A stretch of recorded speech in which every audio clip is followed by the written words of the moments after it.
بلوچستان کے جو حالات ہیں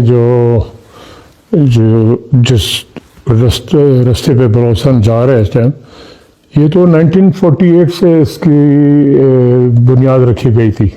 بگٹی ہو یا سرفراز بھٹی ہو، وہ اور جو پوری کابینہ جو ہے بلوچستان کی، ابھی کی نہیں، پہلے اس سے پہلے والے، اس سے پہلے والے، ان کو تو کپڑے بدلنے کی اجازت بھی وہاں سے نالے کے اس پار سے لینی پڑتی ہے. تو یہ بات آپ نہیں کریں کہ جی وہ کرنے والے بلوچ ہیں یا پشتون ہیں، وہ سارے ان کے ماتحت ہیں جو اصل مالک ہیں اس ٹائم پاکستان کے، اور جو 78 ایئر سے حکومت ان کی ہے. جب وہ جنا کا گاڑی میں پیٹرول نہیں ڈال سکتے تھے، ڈیزل، اس زمانے سے وہی جو گروہ ہے، وہ نام بدلتے رہتے ہیں کہ ریٹائرمنٹ آتی جاتی ہے گروہ وہی. میں بالکل مارنگ کو سپورٹ کرتا ہوں، میں سلام پیش کرتا ہوں ان لڑکیوں کو. مارنگ ہے، سمیت دین ہے، اور جو خواتین ہیں، ان کی بہن ہے ڈاکٹر صبیہ ہے، جو بھی ہے، مجھے صاحبوں کا نام تو یاد نہیں ہے. انہوں نے دیکھیں دنیا میں جہاں پر بھی آپ جب ایک تحریک شروع ہوتی ہے تو اس میں عورتیں مرد کے شانہ بشانہ کھڑی ہوتی ہیں، نہیں تو وہ تحریک کامیابی میں ان کو بہت دشواریاں ہوتی ہیں.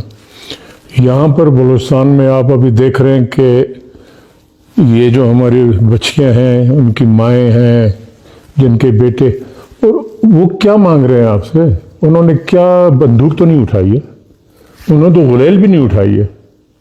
وہ صرف کہتے ہیں ہمارے جو آپ نے بیٹا، باپ، خاوند، بھائی، ان کو اٹھایا ہے، آپ ہمیں ان کو رہا کریں. آپ نے اگر وہ قصوروار ہیں، وہ کسی اس میں ملوث ہیں، تو آپ عدالت میں لائیں، ان کو پیش کریں. اور اگر آپ نے مار دیا ہے، جو 90% انہوں نے مار دیے ہیں، ان کو آپ بتا دیں کہ جی ان کو ہم نے کہاں دفن کیا ہے، یا بتا دیں کہ ہم نے مار دیا جی ان کو، آپ ان کا بھی ماتم کریں. یہ جو ان کے ساتھ اللہ کو کرے کہ ایسا ہو کہ ان کے ماں باپ، بیٹی، بھائی کو کوئی اٹھا لے اور ان کو پتہ نہیں چلے سالوں سال کہ وہ زندہ ہے یا مرے، پھر ان کو پتہ چلے گا کہ کیا تکلیف ہوتی ہے انسان کو. تو مارنگ اور اس کا جو بلوچ یکجہتی کو، ان کو میں سلام پیش کرتا ہوں. انہوں نے اپنا جو جد و جہد کیا ہے اور پرامن طریقے سے آئین کے اس کے مطابق کیا ہے. تو آپ ان پر یہ ظلم کر رہے ہیں، اور اتنا ظلم کر رہے ہیں جو انسانیت کے نزدیک سے نہیں گزرتی ہے وہ حرکتیں. تو آپ تو جنگلیوں سے بھی بدتر ہیں. تو آپ کیسے بولتے ہیں؟ کوئی بلوچ اگر اس میں تھوڑی بھی ضمیر ہوگا، وہ اگر کہے گا کہ میں مارنگ کو سپورٹ یا ان کو اس کے یکجہتی کمیٹی والوں کو سپورٹ نہیں کرتا، تو میرا خیال اس میں کوئی بلوچیت نہیں ہے. پھر دیکھیں عبد الرحمن جو ہے وہ اپنے آقاؤں کی زبان استعمال کرتا ہے، اس میں اتنی وہ نہیں ہے کہ وہ اپنے طرف سے بیان دے. تو اس جیسے آدمی کے اس پر میں تبصرہ کرنا اپنی توہین سمجھتا ہوں. دیکھیں 2006 میں نے کہا تھا میرے والد کی باڈی میرے حوالے کیا جائے، آج تک نہیں کیا انہوں نے. وہ ایک ڈبہ جو دفنایا تھا جس پہ چائنا کے لاک لگائے ہوئے تھے کہ جی اس میں، اور وہ نماز جنازہ جو پڑھایا تھا ملا نے، وہ ملا نے بلوچستان ہائی کورٹ میں آ کر مکر گیا کہ میں نے کوئی چہرہ نہیں دیکھا تھا وہ ڈبے میں. کوئی میرے سے زبردستی ڈی سی نے گواہی دلوائی گئی تھی کہ اس نے مجھے کہا کہ نہیں تم نے بیان دینا ہے کہ میں نے نواب صاحب کا چہرہ دیکھا.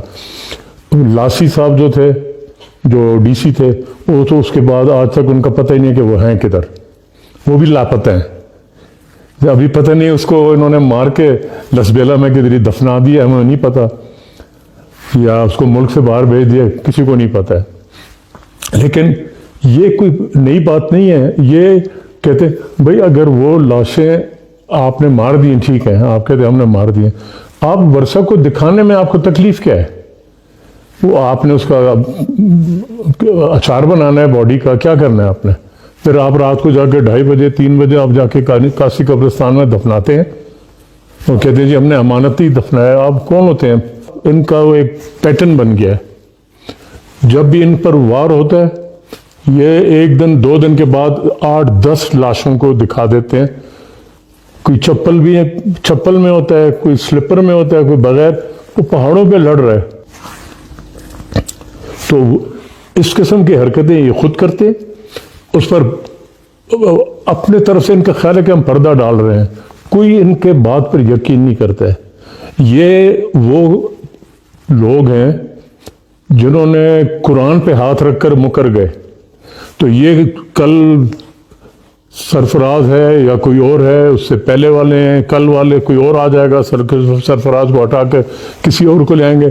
یہ 10 قرآن بھی سر پہ رکھ کر، اور ان کے جو حاکم ہیں اصل، ان کے جو کنٹرولرز ہیں، اگر وہ بھی 10 قرآن ہاتھ پہ اٹھا کر سر پہ اٹھا کے لائیں، کسی بلوچ کے ان کا ایک لفظ پر یقین نہیں آئے گا، چاہے وہ 100 کلمہ پڑھے.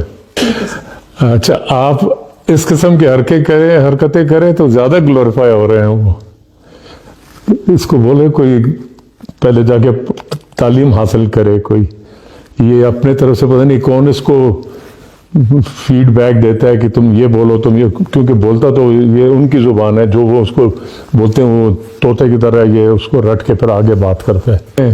مجھے یاد آ رہا ہے میرے والد کے ساتھ میں لاہور میں تھا ہماری ہوٹل میں، تو وہاں پریس والوں سے بات کر رہا تھا والد. کافی پرانی بات ہے. تو اس میں وہ پنجابی میڈیا سے ایک بندے نے سوال پوچھا، بولا بگٹی صاحب اے دسو بلوچ منگتے کی نے؟ میرے باپ نے بولا کہ 50 سال ہو گئے ہیں تم لوگوں کو سمجھاتے ہوئے، تم 50 سال میں نہیں سمجھے تو ابھی خاک سمجھو گے. 78 سال سے پاکستان نے بلوچ کو جو اس کا حق بنتا ہے اس کا 1% بھی دیے، تو پھر وہ کیا کرے؟ اور رستہ کیا ہے اس کے پاس؟ جب آپ میرے کو 78 سال سے میرا استحصال کر رہے ہو، اور میں اگر بولتا ہوں کہ بھائی یہ میرا حصہ دو، میرا باپ تو آئین کے دائرے میں ڈیمانڈ کر رہا تھا. ٹھیک ہے نا؟ وہ سارے کہتے ہیں کہ جی اکبر بگٹی نے پاکستان کو ووٹ دیا تھا بولو، تو وہ میرے والد نے، میں اس کا بھی کلیریفائی کر دوں، میرے باپ نے خوشی سے ووٹ نہیں دیا تھا. انگریز کی دوغلے پن میں ہم، کیونکہ مری بگٹی ایجنسی جو تھا وہ کلات سٹیٹ میں نہیں آتا تھا، وہ برٹش بلوچستان کا حصہ تھا. میں نے جوانی میں 18-19 سال کی عمر میں نے اپنے باپ سے پوچھا تھا کہ آپ نے پاکستان کو ووٹ کیوں دیا؟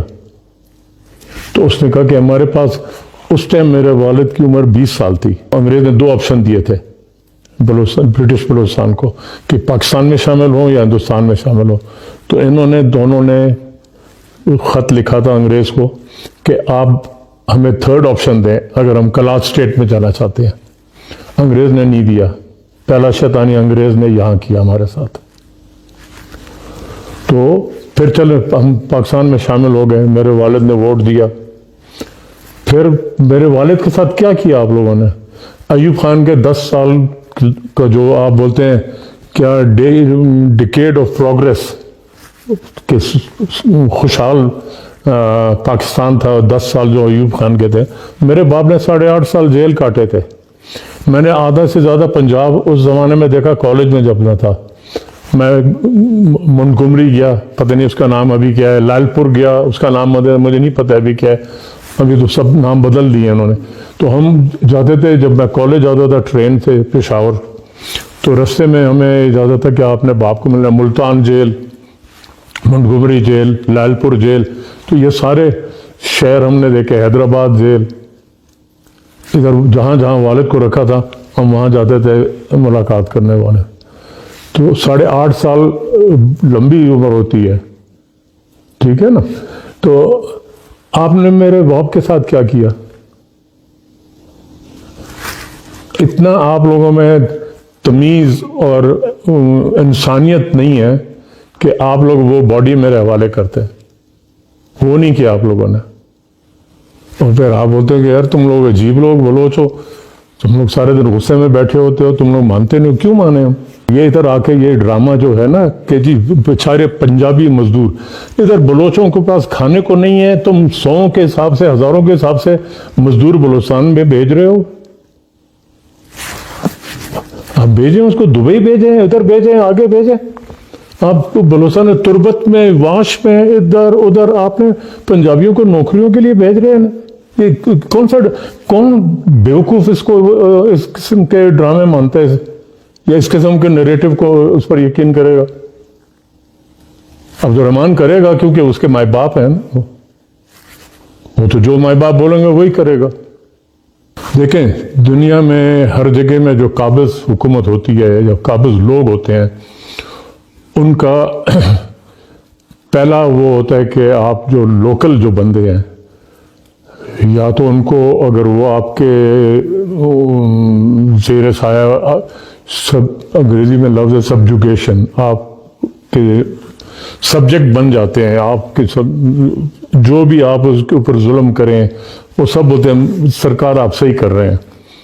اگر وہ نہیں کرتے ہیں, کوئی اس میں کھڑا ہو جاتا ہے کہ نہیں میں یہ نہیں مانتا ہوں, تو پھر وہاں پر وہ لوگوں کو ان کی نسل کشی شروع کر دیتے ہیں, جو آپ نے بنگال میں بھی شروع کیا تھا, لیکن وہ انڈیا بیچ میں آ گیا تھا تو اس سے وہ رک گیا تھا. نہیں تو آپ نے تو وہاں پر بھی بولا تھا ہم ان کی نسلیں بدلی کر دیں گے. یاد ہے آپ کے پنجابی افسروں نے بولا تھا کہ بنگالی تو چھوٹے چھوٹے ہیں, کالے رنگ کے ہیں, ہم ان کی نسل بدل دیں گے کیونکہ یہ بہت پتہ نہیں اعلیٰ نسل کے ہیں. ان سے کوئی پوچھے تمہاری نسل وہاں کہاں تھی جب تم نے مکہ مدینہ میں 1918 میں ترکیوں کو, جو تمہارے مسلمان بھائی تھے, عثمانیہ خلافت کے سپاہی تھے, آپ نے انگریز کے کہنے پر اس پر فائر کیا تھا. ہندو نے اور سکھ نے انکار کر دیا تھا مکہ میں فائر کرنے سے, لیکن پنجابی مسلمان جو سپاہی تھا اس نے فائر کیا. تو یہ آپ کی تاریخ ہے, آپ ہمیں آ کر مت بتائیں. اور انگریز نے اس وقت لکھا تھا کہ the finest mercenary force in the world is the Muslim Punjabi officer. تو یہ تو ہمارے نسل کشی میں ان کا یہی ہے کہ جی یہ تو ہم ہمارے ہاتھ نہیں آئیں گے, تو باز نہیں آئیں گے. یہ اپنے سرزمین کے لیے جان دینے کے لیے بھی تیار ہے, تو ان کو ختم ہی کر دو. جینوسائیڈ جس کو کہتے ہیں, تو یہ جینوسائیڈ کی طرف جا رہے ہیں, کر رہے ہیں جینوسائیڈ. مجھے یہ نہیں پتا کہ کس نے پہلے نیوز ریلیز کیا تھا, انڈیا نے کیا تھا, اسرائیل نے کیا تھا, یا کسی اور نے کیا تھا. لیکن میں یہ کہہ رہا ہوں کہ آپ یہ سوال جو ہے یہ جو سابق گورنر ہے بلوچستان کا اویس غنی سے پوچھیں, کیونکہ جب میرے باپ کے اوپر حملہ ہو رہا تھا تو وہ بیٹھا تھا گورنر ہاؤس میں, وہ کہہ رہا تھا کہ 90 ٹرک ہندوستان سے آئے ہیں اکبر بگٹی کے لیے اسلحہ اور پیسہ لے کر, اور پتہ نہیں یہاں سے وہاں تک کہاں سے آ رہا ہے اسلحہ, اس کو سارے روٹس پتہ ہیں. اور وہ منشی کی طرح بیٹھا تھا, حساب کر رہا تھا کہ کتنے ٹرک آئے ہیں. تو ان کو بولیں کہ اپنے کسی بندے کو وہ بتا دے جو ٹریل اس نے ڈھونڈا تھا انڈیا کا اور بلوچستان کا, کہ کہاں سے کنیکٹ ہوتا ہے انڈیا بلوچستان. کوئی تو طریقہ ہوگا, یا تو سمندر سے آ رہے ہیں, یا آن لینڈ تو جو ہمارا آکوپائڈ بلوچ ایریا ہے جو پنجاب میں ہے, ڈیرہ غازی خان راج, یا تو وہاں سے آ رہا ہوگا کیونکہ وہاں سے پھر وہ انڈیا نزدیک پڑتا ہے. تو وہ آپ اویس غنی صاحب سے پوچھیں کہ جی آپ اتنے ماشاءاللہ آپ کو اس وقت پتا تھا کہ 90 ٹرک آئے ہیں, ان کو نمبر بھی پتا تھا کہ کتنے ٹرک آئے ہیں اسلحوں کے ساتھ. تو یہ سوال آپ اس سے پوچھیں, ٹریل بتائیں, میپ پر دکھائیں آپ کو کہ جی یہاں سے ٹرک آتا ہے, یہاں پہنچتا ہے, یہاں سے آتا ہے, یا تو رات کو تاریکی میں وہ ایئر ڈراپ کرتے ہیں, آسمان سے گراتے ہیں. یہ آپ ان سے پوچھیں کہ جی آپ بتائیں ہمیں. اور منی ٹریل بھی بتا سکتے ہیں, وہ بلوچ کے ساتھ مذاکرات کرے, سرکار کے ساتھ, جو ادھر یہ جو ڈمی سرکار بیٹھی ہے, پپٹس نہیں, ان کے ساتھ تو کوئی بات کرنے کا فائدہ نہیں ہے. وہ جو چھینک آتی ہے تو پہلے پوچھتے ہیں جی ٹیشو کون سا استعمال کروں چھینک سے. یہ تو ان سے کون بات کرا, جو ان کے سہولتکار ہیں, سہولتکار بولتے, یا ان کے جو باس ہیں, ان سے بھی کوئی بات کرنے کو تیار نہیں ہے جب تک کوئی تھرڈ پارٹی گارنٹر نہیں بیٹھے گا. کیونکہ ان کے زبان پر جو ان کے مالک ہیں، ان کے جو حکمرانوں کے حکمران ہیں، ان کی زبان پر بھی کسی کو یقین نہیں ہے، کیونکہ انہوں نے قرآن پہ پہلے زبان دے کر اس سے مکر گئے ہیں۔ یہ تاریخ کا حصہ ہے، جتنا آپ اس کو جتلا نہیں سکتے ہیں۔ تو اگر ان سے بھی کوئی بات تو ان سے ہی ہوئے گی نا، کیونکہ سٹیک ہولڈر وہ ہیں، حکمران وہ ہیں، قبضہ گیر وہ ہیں۔ تو آپ نے ان سے اگر بات کرنی ہے تو پہلے یہ بتائیں کہ گارنٹر کون ہوگا؟ وہ تو کل بات کر کے دوسرے دن مکر جائیں گے، بولے ہم نے تو ایسے بات ہی نہیں کی تھی۔ جیسے ابھی ڈاکٹر مالک کہتا ہے کہ مجھے بھیجا تھا، وہ میں گیا تھا، فضول بات کرتا ہے کہ جی 90% ہو گیا تھا، بات اگریمنٹ ہو گئی تھی، وہ 10% پر آ کر وہ ادھر آ کے میں آئے تو سارے اسے مکر گئے۔ کوئی اگریمنٹ نہیں ہوئی تھی، نہ خان صاحب کے ساتھ ہوئی تھی، نہ باقیوں کے ساتھ ہوئی تھی۔ ایم ہی مارتا ہے اپنا آپ کو وہ کرنے کے لیے کہ جی میں اتنا بڑا سیاسی لیڈر تھا کہ میرے سے ساروں نے بات کی۔ وہ بھی کمپرومائز ہوا ہے۔ وہ تو جو پہاڑ والے ہیں اور وہ یہ ہیں، یہ آپس میں طے کریں گے۔ اگر آپ دیکھیں تو فی الحال جو ریسنٹ ہمارے سامنے جو ہوا ہے تاریخ میں، وہ قطر نے بہت اہم رول پلے کیا ہے افغانیوں کے ساتھ اور امریکنز کے درمیان، اس کے درمیان، اس کے درمیان۔ قطر والے اگر if they want to زبردستی تو ان کو نہیں کر سکتے کہ نہیں تم نے ہمارے ساتھ اگریمنٹ کرنی ہے، ہمارے درمیان اگریمنٹ کرو یا تم گارنٹر بنو۔ وہ تو ان کے اوپر ہے نا، یہ ان کو بولیں گے کہ جی یہ ہم ان کو گارنٹر لاتے ہیں، بات کریں۔ پھر ان کی مرضی ہے، وہ ہاں کرتے ہیں یا نہ کرتے ہیں۔ ضروری نہیں ہے کہ وہ بول جائیں کہ یہ جن کو بولیں کہ جی ہم ان کو گارنٹر لاتے ہیں، ہم آئے، maybe they'll say no، we don't trust them۔ ان کو تو زبردستی آپ نہیں بٹھا سکتے۔ دیکھیں یونائیٹڈ نیشن اگر بیچ میں مداخلت کرتی ہے، لیکن میں نے تو پہلے بہت سالوں سے میں یہ کہہ رہا ہوں کہ آپ نے جیسے پہلے مجھ سے پوچھا کہ اس کا علاج کیا ہے، تو میں نے پہلے بھی بولا ہے، پریس کانفرنس میں بھی بولا ہے، آپ لوگوں کے ساتھیوں کے ساتھ بھی میں نے بات بولا ہے کہ اگر آپ نے پرامن طریقے سے بلوچستان کا مسئلہ حل کرنا ہے یا کرنا چاہتے ہیں، تو سب سے پہلا آپ بلوچستان کا جو صوبائی بارڈر ہے اس کی ری ڈیمارکیشن کریں۔ پھر آپ ایک دفعہ یہ مکمل ہو جائے، پھر آپ اس پر یونائیٹڈ نیشن کے ماتحت ریفرینڈم کرائے، جیسے ایسٹ ٹیمور میں کیا تھا، جیسے ساؤتھ سوڈان میں یونائیٹڈ نیشن نے کرایا تھا۔ آپ ریفرینڈم کرائیں، اس میں دو سوال لوگوں کے سامنے رکھیں، آیا آپ پاکستان کے ساتھ رہنا چاہتے ہیں یا آپ آزاد ملک بنانا چاہتے ہیں؟ جو میجورٹی فیصلہ کرے گی سب کو تسلیم ہوگا۔ جس طریقے سے حالات چل رہے ہیں تو ہمارے لیے تو اور بھی مشکلات کے دن آ رہے ہیں آگے، لیکن قوموں میں آتی ہیں مشکلات کے دن، آتے ہیں، ان کو فیس کرنا پڑتا ہے۔ یا آپ جھک جائیں یا آپ کھڑے رہیں۔ جھکنے میں آسانی ہوتی ہے بعض لوگوں کے لیے، ابھی میں نام نہیں لوں گا۔ ابھی دوسری بات آپ نے کی کہ سوشل میڈیا، ابھی تو میڈیا سے بھی ہمیں وہ ہے کمپلینٹ ہے، ہمیں شکوہ ہے کہ آپ بھی تو اپنے اوپر سیلف سینسرشپ لگاتے ہیں۔ تو مہینوں کوئی میرے کو پریس والا بات بھی نہیں کرتا ہے میرے سے، جو بھی ہے پھیکا ہے یا میٹھا ہے اس سے ہمارا غرض نہیں ہے نا۔ ہم تو یہ کہہ رہے ہیں کہ جی ہم جو بولنا چاہتے ہیں ہماری آواز عوام تک نہیں پہنچا سکتے آپ۔